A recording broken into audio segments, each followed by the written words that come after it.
அன்பின் பிதாவே, இந்த காலை வேலைக்கா உமக்கு நன்றி செலுத்துகிறோம். ஆண்டவரே ஸ்தோத்திரம் கர்த்தாவே, உம்மை துதிக்கிறோம். நன்றி செலுத்துகிறோம். கோடானு கோடி ஸ்தோத்திரங்களை ஏறெடுக்கிறோம். ஆண்டவரே, நீர் எங்களை காண்கிற தேவன், விசாரிக்கிற தகப்பன், எங்கள் மேல் கரிசனையுள்ள கர்த்தர். ஆண்டவரே ஸ்தோத்திரம். ஆண்டவரே, இந்த நாள் முழுவதும் நீர் எங்களோடு கூட இருந்து எங்களை பாதுகாத்து கரம் பிடித்து நடத்தி செல்லும்படியாய் செபிக்கிறோம். எல்லா பொல்லாப்புக்கும் விலக்கி காத்து கொள்ளுங்க. ஆண்டவரே, உமக்கு மகிமையான சாட்சிகளாய் வாழ கிருபை செய்யுங்க. இந்த நாளின் வேத தியானத்தை எங்களுக்கு ஆசீர்வதித்து தாங்க. நேசிக்கிற இயேசு கிறிஸ்துவின் இனிய நாமத்தில் கேட்கிறோம் பிதாவே, ஆமென். 1 சாமுவேல் 20வது அதிகாரம் 23வது வசனம். நீயும் நானும் பேசிக்கொண்ட காரியத்திற்கு இதோ கர்த்தர் எனக்கும் உமக்கும் என்றென்றைக்கும் நடும் நிற்கும் சாட்சி என்றான்.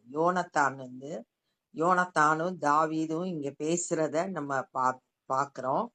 அவங்க ரெண்டு பேரும் சவுல் தாவீத எவ்வளவு கோபமா இருக்கிறானா, கொல்லணும் திட்டம் போடுறானா அப்படின்னு அறிந்து கொள்ளும்படியா என்ன செய்யணும்ன்றத அவங்க பேசி ஒரு முடிவெடுக்கிறாங்க. அதுல கர்த்தரை சாட்சியா வச்சு பேசுறாங்க.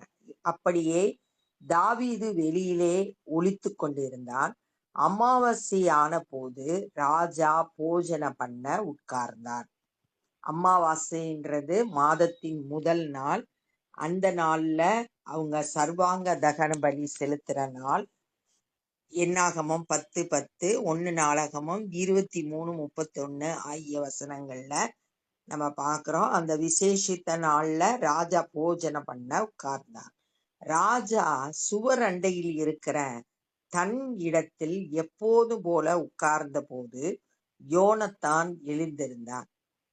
அப்னேரோ சவுலோட பக்கத்தில் உட்கார்ந்தான். அப்னேர்ன்றது சவுலோட சேனாதிபதியா இருந்தான். அவன் பக்கத்துல உட்கார்ந்திருந்தான். தாவீது இருக்கும் இடம் காலியாக இருந்தது. தாவீது எப்பயும் உட்கார்ற இடம் காலியா இருந்துச்சு. ஆனாலும் அவன் தீட்டாய் இருக்கிறாக்கும், அவன் தீட்டுப்பட்டுதான் இருக்க வேண்டும் என்று அன்றைய தினம் சவுல் ஒன்றும் சொல்லவில்லை. நாள் ஒன்னும் சொல்லல, தீட்டா இருக்கலாம் அப்படின்னு நினைச்சுக்கிட்டான் அவனே. அமாவாசைக்கு மறுநாளிலும் தாவீது இருக்கும் இடம் காலியாக இருந்தது. தாவீது உட்கார்ற இடம் காலியா இருந்துச்சு. அப்பொழுது சவுல், ஈசாயின் மகன் நேற்றும் இன்றும் போஜனத்துக்கு வராதே போனது என்ன என்று தன் குமாரனாகிய யோனத்தானை கேட்டான். தாவீது ஏன் வரலன்றத விசாரிக்கிறான். யோனத்தான் சவுலுக்கு பிரதியுத்தரமாக, பெத்லெகேம் மட்டும் போக தாவீது என்னிடத்தில் வருந்தி கேட்டு, பெத்லெகேம் தான் தாவீதோட ஊர், தன்னோட ஊருக்கு போறேன்னு கேட்டான். அங்கே நான் போக வேண்டும், எங்கள் குடும்பத்தார் ஊரிலே பலியிட போகிறார்கள், என் தமையன் என்னை வரும்படி கட்டளையிட்டார். என்னோட சகோதரன் என்னை வர சொல்லி கட்டளை கொடுத்திருக்கான். தகப்பன் ஸ்தானத்துல இங்க சகோதரன் இருந்து ஏற்பாடு பண்றான். அதனால எனக்கு கட்டளை கொடுத்தான். உம்முடைய கண்களில் எனக்கு தயை கிடைத்ததானால் நான் என் சகோதரனை பார்க்கிறதற்கு போக எனக்கு உத்தரவு கொடும் என்றான். தாவீது என்கிட்ட உத்தரவு கேட்டான், நான் எங்க சகோதரனை போய் பார்த்துட்டு வந்துறேன்னு. ஆனா அப்படி கிடையாது, ஒளிஞ்சிருக்கான். இவங்க இப்ப காரணம் அந்த மாதிரி சொல்றாங்க. அதனாலே தான் அவன் ராஜாவின் பந்திக்கு வரவில்லை என்றான். அப்பொழுது சவுல் யோனத்தான் மேல் கோபம் உண்டவனாகி, இப்ப சவுலோட கோபம் யோனத்தான் மேல திரும்புது. ஏன்னா இவன் சவுல் தாவீதுக்கு பெர்மிஷன் கொடுத்து அனுப்பி விட்டதுனால கோபம் உண்டாகி அவனை பார்த்து, ரெண்டகமும் மாறுபாடு உள்ள முள்ளவழியில் மகனே, நீ உனக்கு வெட்கமாகவும் உன் தாயின் மானத்திற்கு வெட்கமாகவும் ஈசாயின் மகனை தோழனாக தெரிந்து கொண்டிருக்கிறதை நான் அறியேனோ? நீ உனக்கு வெட்கத்தை உண்டு பண்ற, உன்னோட தாயின் மானத்துக்கு வெக்கத்தை உண்டு பண்ற அப்படின்னு சொல்லி திட்டுறான். திட்டிட்டு நீ ஈசாயின் மகனை தோழனா தெரிந்து கொண்டு இருக்கிறையே அப்படின்னு சொல்றான். ஏன்னா சவுலோட பயம் எல்லாம் தன்னுடைய மகன் ராஜா ஆக முடியாது, தாவீது ஆண்டவர் தெரிந்தெடுத்திருக்காரு, அடுத்து தாவீது தான் ராஜாவாக போறான். அந்த உள்ளத்துக்குள்ள அந்த இது அவனுக்குள்ள பொறாமையும் அவனுக்குள்ள எரிச்சலையும் உண்டு பண்ணி இருந்தது. இப்ப அதைத்தான் இவன் வெளிப்படுத்துறான். அவனுக்கு போய் நீ தோழனா இருக்கிறியே அப்படின்னு. ஈசாயின் மகன் தாவீது பூமியின் மேல் உயிரோடு இருக்கும் நாள் வரைக்கும் நீயானாலும் உன் ராஜ்ய பாரமானாலும் நிலைப்படுவதில்லை. அவன் உயிரோடு இருந்தா நீ ராஜாவாக முடியாது. இப்பொழுதே அவனை அழைப்பித்து என்னிடத்தில் கொண்டு வா, அவன் சாக வேண்டும். அதான் சவுலோட திட்டம் எல்லாம் தாவீத அழிச்சிடணும். அதுதான் இப்ப அவன் அவனை என்கிட்ட கூட்டிட்டு வா, நான் அவனை கொன்னு போட்டுறேன் அப்படின்னு சொல்றான். யோனத்தான் தன் தகப்பனாகிய சவுலுக்கு பிரதியுத்தரமாக, அவன் ஏன் கொல்லப்பட வேண்டும், அவன் என்ன செய்தான் என்றான். ஏற்கனவே நம்ம பார்த்தோம், யோனத்தான் சவுல்கிட்ட பேசி இந்த மாதிரி அவன் எந்த தப்பும் செய்யல அப்படின்றத உணர்த்தி காட்டினான். ஏன் அவனை கொல்லணும்னு நினைக்கிறீங்க அப்படின்னு சொல்லிட்டு ஏற்கனவே பேசியிருந்தான். ஆனா இப்ப மறுபடியும் சவுலுக்குள்ள எப்படியாவது தாவீதை கொலை செய்யணும் அப்படின்ற எண்ணம் இருந்துகிட்டே இருக்கு. அப்பொழுது சவுல் அவனை குத்தி போட அவன் மேல் ஈட்டியை எறிந்தான்.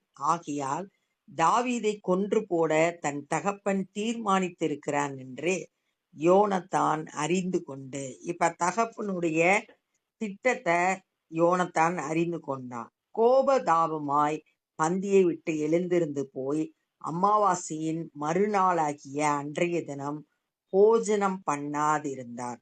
தன் தகப்பன் தாவீதை நிந்தித்து சொன்னது அவனுக்கு மனநோவாய் இருந்தது. ரொம்ப மனசு கஷ்டமாயிடுச்சு யோனத்தானுக்கு. ஏன்னா தன் உயிரை போல தாவீத அவன் சிநேகித்தான். அவன் வச்சிருந்த அன்பு உண்மையான அன்பு. அவனை தன்னுடைய தகப்பன் கொலை செய்ய திட்டமிடுகிறான்ற அறிந்தோனே அன்னைக்கு ஃபுல்லா சாப்பிடல, ரொம்ப துக்கமா இருந்தான். மறுநாள் காலமே யோனத்தான் தாவீதுக்கு குறித்த நேரத்திலே ஒரு சிறு பிள்ளையாண்டானை கூட்டிக் கொண்டு வெளியே புறப்பட்டு போய், நம்ம இந்த அதிகாரத்துல முதல் பகுதியில நம்ம பார்த்தோம், அவங்க 2 பேரும் பேசி முடிவெடுத்திருந்தபடி ஒரு சிறு பையனை கூட்டிட்டு போறாங்க. பிள்ளையாண்டானை நோக்கி, நீ ஓடி நான் எய்கிற அம்புகளை தேடி எடுத்து கொண்டு வா என்று சொல்லி அந்த பிள்ளையாண்டான் ஓடும்போது அவனுக்கு அப்பாலே போகும்படி ஒரு அம்பை எய்தான்.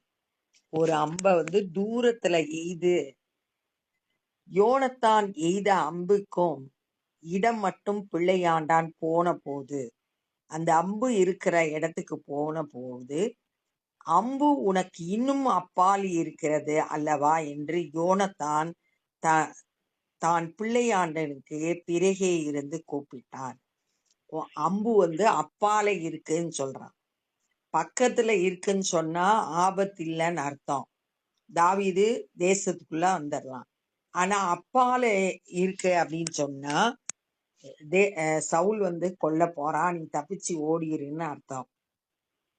அதான் அவங்க 2 பேரும் பேசி வச்சிருந்தாங்க. இப்ப அப்பாலே இருக்கிறது அப்படின்னு சொல்லிட்டான்.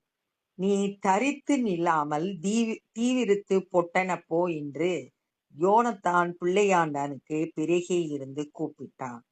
வேகமா போயிரு, இங்க இருக்காத அப்படின்னு சொல்லிட்டு அந்த அம்பை எடுக்கிற பையன்கிட்ட பேசுற மாதிரி யோனத்தான் தாவீதோட பேசுறான். அப்படியே யோனத்தானும் நின் பிள்ளையாண்டான் அம்புகளை பொறுக்கி தன் எஜமான இடத்துல கொண்டு வந்தான். அந்த பையனுக்கு ஒன்றும் தெரியாது, அவன் அம்பை தான் எடுக்க போனான், அம்பை மட்டும் எடுத்துட்டு வந்துட்டான். அந்த காரியம் யோனத்தானுக்கும் தாவீதுக்கும் தெரிந்ததே அல்லாமல் அந்த பிள்ளையாண்டானுக்கு ஒன்றும் தெரியாதிருந்தது. ஏன்னா தெரிஞ்சா இவன் போய் ராஜாட்ட சொல்லிடுவான், யோனத்தான் தான் தாவீத தப்பிக்க வச்சிட்டான் அப்படின்றத செய்தி போயிடும். அதனால இந்த செய்தி யோனத்தானுக்கும் தாவீதுக்கு மட்டும்தான் தெரிஞ்சிருந்தது. அப்பொழுது யோனத்தான் தன் ஆயுதங்களை பிள்ளையாண்டான் இடத்தில் கொடுத்து அவைகளை பட்டணத்திற்கு கொண்டு போய் என்றான். அம்பு வில்லெல்லாம் கொண்டு வந்திருந்தா அதெல்லாம் கூட்டு விட்டான். பிள்ளையாண்டான் போன பின்பு தாவீது தென்புறமான இடத்திலிருந்து எழுந்து வந்து தரையிலே முகங்குப்புற விழுந்து 3 விசை வணங்கினான். யோனத்தான 3 விசை வணங்கினான். நன்றி தெரிவிக்கும்படியா தனக்கு ஒரு செய்தி, ஆபத்து இருக்குன்ற செய்திய சொன்னதுனால அவனை 3 முறை வணங்குறான். அவர்கள் ஒருவரை ஒருவர் முத்தம் செய்து அழுதார்கள். தாவீது மிகவும் அழுதான். ரொம்ப கஷ்டம். ஏன்னா இங்க இருக்க முடியாது, ஆபத்து இருக்கு அப்படின்றத அறிந்து இப்ப யோனத்தானை விட்டு அவன் பிரிஞ்சு போகணும். அதுவும் ரொம்ப கஷ்டம். 2 பேரும் ஒருத்தரை ஒருத்தர் அதிகமா நேசித்தாங்க. தன் ஆத்துமாவை போல சிநேகித்தாங்க. பிரிஞ்சு போறது அவங்களுக்கு ரொம்ப கஷ்டமா இருந்தது. ரொம்ப அழுதாங்க. உண்மையான அன்பை இங்க நம்ம பார்க்கிறோம். அப்பொழுது யோனத்தான் தாவீதை நோக்கி, நீர் சமாதானத்தோட போம், கர்த்தர் என்றைக்கும் எனக்கும் உமக்கும் என் சந்ததிக்கும் உமது சந்ததிக்கும் நடு நிற்கும் சாட்சி என்று சொல்லி கர்த்தருடைய நாமத்தை கொண்டு நாம் இருவரும் ஆணையிட்டு கொண்டதை நினைத்து கொள்ளும் என்றார். நம்ம 2 பேரும் ஆணையிட்டு, கர்த்தருக்கு முன்பாக ஆணையிட்டு கொடுத்தோம். என்ன ஆணையிட்டு கொடுத்தாங்க அப்படின்னா, பின் நாட்கள்ல என்னோட சந்ததிய நீங்க பார்த்துக்கணும், தயை பாராட்டணும் அப்படின்னு சொல்லிட்டு 15வது வசனத்துல 2 பேரும் பேசிக்கிறத உடன்படிக்கை பண்ணத பார்த்தோம். அந்த உடன்படிக்கைய ஆணையிட்டு கொண்டத நினைத்து கொள்ளணும் அப்படின்னு யோனத்தான் தாவீதை பார்த்து சொல்றான். பின்பு அவன் எழுந்து புறப்பட்டு போனான். யோனத்தானோ பட்டணத்திற்கு போய்விட்டான். தாவீது ஆபத்து இருக்கிறதுனால அந்த இடத்த விட்டே போயிட்டான். யோனத்தான் தன்னுடைய பட்டணத்துக்கு உள்ள வந்துட்டான். 2 பேரும் பட்டணத்துக்கு வெளியே போயிருந்தாங்க. இப்ப உள்ள யோனத்தான் மட்டும் திரும்பி வந்தான். அப்ப இந்த நாள்ல என்ன கற்றுக்கொள்றோம் அப்படின்னா, தாவீதும் யோனத்தானும் பேசி இருந்த மாதிரியே செயல்படுறாங்க. சவுல்கிட்ட போய் அந்த அமாவாசை அன்று அவன் எல்லாரும் விருந்து உண்ணும் போது தாவீது அங்க இல்லை. முதல் நாள் சவுல் விட்டுட்டான். 2வது நாள் யோனத்தான்கிட்ட கேட்குறான். அப்ப அவன் பெத்லகேம் போறதுக்கு என்கிட்ட பெர்மிஷன் கேட்டான். அவங்க சகோதரன் கூப்பிட்டாரு பலியிடுறதுக்கு, அதனால போயிருக்கான்ற செய்திய சொல்றான். ஆனா சவுலுக்கு பயங்கர கோபம் வந்துருச்சு. அவன் இருக்கிற வரைக்கும் நீ ராஜாவாக முடியாது, நீ அவனை நண்பனா தெரிந்து கொண்டேயே அப்படின்னு சொல்லிட்டு அவனை கூட்டிட்டு வா, நான் அவனை கொன்னு போடுறேன் சவுல் சொல்றான். அப்ப சவுல் கொலை செய்யணும் திட்டமிடுறான்றத யோனத்தான் அறிந்த போது அவனுக்கு ரொம்ப கஷ்டமா இருந்துச்சு. அன்னைக்கு ஃபுல்லா அவன் சாப்பிடல. அப்படி அடுத்த நாள் யோனத்தானும் இவங்களும் தாவீதும் பேசி இருந்த மாதிரி குறித்த இடத்துக்கு ஒரு வாலிப பையனை தன்னோடு கூட்டிட்டு போனா. அம்பு எய்தான். அந்த அம்பு அப்பாலே போய் விழுந்திருக்கு அப்படின்னு சொன்னா. அப்படின்னா என்ன அர்த்தம்னா, இங்க உனக்கு ஆபத்து இருக்கு, அதனால சீக்கிரமா இங்க இருந்து போயிரு அப்படின்ற செய்திய மறைமுகமா சொன்னா. அதுக்கப்புறம் அந்த அம்ப போய் எடுத்துட்டு அந்த பையன் கொடுத்தான். அந்த வாலிபனை அனுப்பி விட்டுட்டு யோனத்தானும் தாவீதும் பேசுறாங்க. அப்படி பேசும்போது 2 பேரும் ரொம்ப அழுதாங்க. அன்புனால நிறைஞ்சிருந்ததுனால 2 பேரும் பிரியிறது அவங்களுக்கு ரொம்ப கஷ்டமா இருந்தது. யோனத்தான் நம்ம 2 பேரும் பண்ணி கொண்ட ஆணைய மாத்திரம் நினைத்து கொள் அப்படின்னு சொல்லிட்டு சொல்றான். சொல்லிட்டு தாவீது அந்த இடத்தை விட்டு தப்பிச்சு ஓடி போயிறான். யோனத்தான் தன்னுடைய பட்டணத்துக்கு வந்தான் அப்படின்னு சொல்லிட்டு பாக்குறோம். இந்த நாள்ல கற்றுக்கொண்டோம். இப்ப நம்ம ஜெபம் பண்ண போறோம். அன்பின் பிதாவே, இந்த நாள்ல நாங்க கற்றுக்கொண்ட அந்த வேத பகுதிக்காய் நன்றி செலுத்துகிறோம். ஆண்டவரே, தாவீது எத்தனையோ ஆபத்துக்களை கடந்து வந்தாலும் நீர் ஆண்டவரே துணையாயிருந்து எல்லா ஆபத்திலும் பாதுகாத்தீர். அதற்காக உம்மை துதிக்கிறோம், ஸ்தோத்திரிக்கிறோம்.